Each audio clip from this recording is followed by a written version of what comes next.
Ah, baseball. America's pastime, and possibly one of the hardest sports to get into. If you weren't either forced to go to baseball games, or coerced by fangirls in love with the player beards, then you might find baseball a little boring. From first glance, it's just a guy hitting a ball with a stick, and running in linear patterns. But baseball is so much more than that. Between different pitching and batting strategies, players on the field trying to make a play, or two individuals staring it down in a fight to see who's more pressured, baseball is actually one of the most nail-biting and heart-pounding sports. No other anime does this sport justice like Ace of the Diamond. Ladies and gentlemen, welcome to week 2 of Sports Month here on Ocean Planet. My name is WK, and today we're going to be talking about Ace of the Diamond. Now, at the time of this video, Ace of the Diamond is currently airing, so my review will only cover up to episode 64. But in my opinion, that's a good spot to close everything off. It kind of counts as like a season or an arc, but for right now, episode 64. With all that being said, let's dive in. Ace of the Diamond was originally a shonen baseball manga written by Yuichi Tarajima and was adapted into an anime in 2013. Ace of the Diamond, or Diamond no Aisuru, follows the story of fresh out of middle school Eijun Sawamura. After showing some promise as a pitcher, he is scouted to play for the elite school of Seto High School. And from there, Ace of the Diamond's plot is fairly simple. Seto wants to go to the Nationals and essentially win. Pretty simple. Where Ace of the Diamond shines is how well paced it is, and how well it executes itself. Though the plot is basic, its structure actually carries well, while never staying in one area for too long.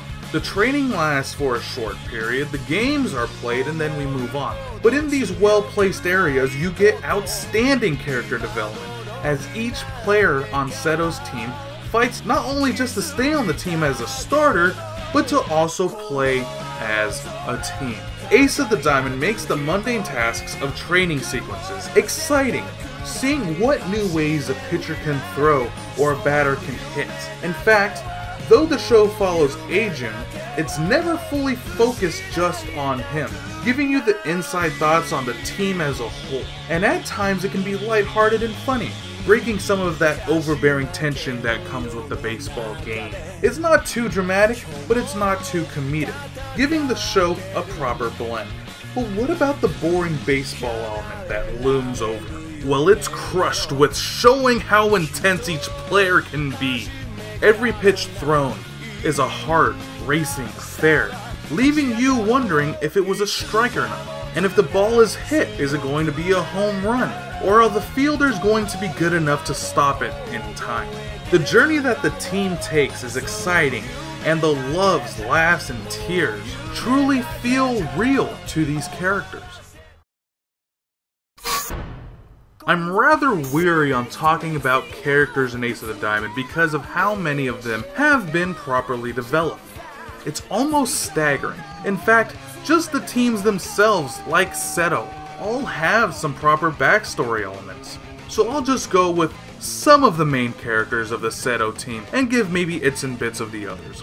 Eijun Sawamura is a big-mouth ball of pure hubris that is filled with heart. Though he might try and act as the typical shonen main protagonist, he always seems to be brought down to a human level. And this can be very apparent since he plays the role of the pitcher. Since his pitching style is a little wild, he does give up runs, and it's times like this when he gets brought down to where he actually strives to be better, learning the ins and outs of himself, and overall becomes immensely essential to the team. Oh, and when he sets this look in his eyes, oh, so hype! One of his rivals that plays on the same team as him is another pitcher known as Satoru Furuya. Unlike Sawamura, whose pitches are tricky, Furuya's are a lot more straight-laced and powerful. As a player, though he may have one of the fastest and strongest pitches, he lacks in stamina, and overall he's a lot more quiet and reserved.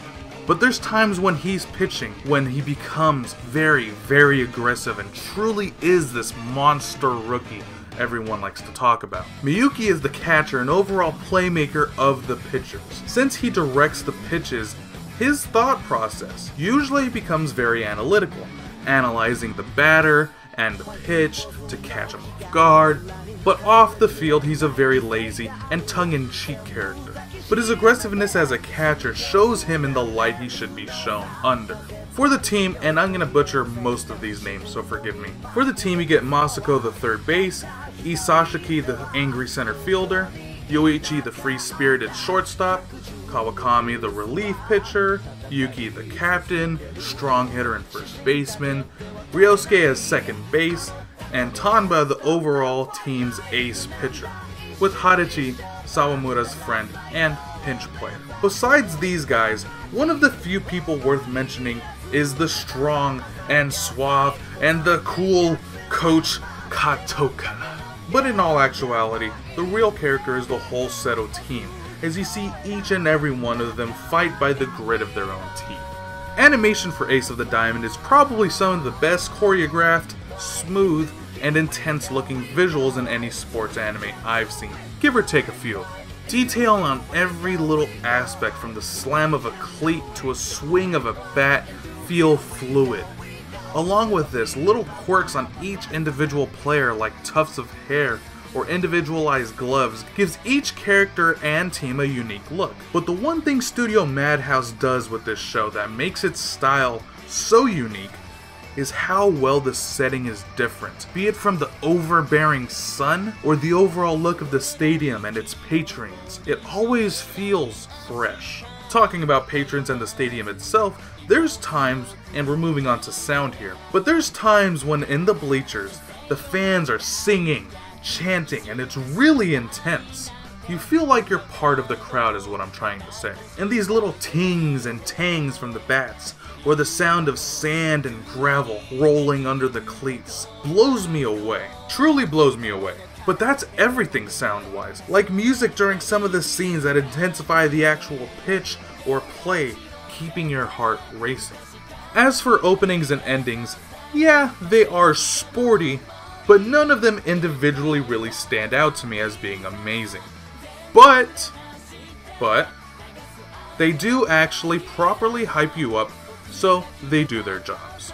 All in all, Ace of the Diamond is one of the few examples of a modern sports show that exceeds the traditional and cliches of a shonen sports manga. And though at this time the show's not finished, there's no reason you shouldn't be watching this show. And with how amazing this show is, we still have 2 weeks, ladies and gentlemen. We have 2 weeks, and now that week 2 is over, we're gonna take everything back in time a little bit in week 3. With all of that being said, Ace of the Diamond, as of right now, gets an overall score of 9 out of 10. Once again, thank you guys all for watching, and we'll see you guys next week on week 3 of Sports Month. But until next time, keep swimming. この青空輝く人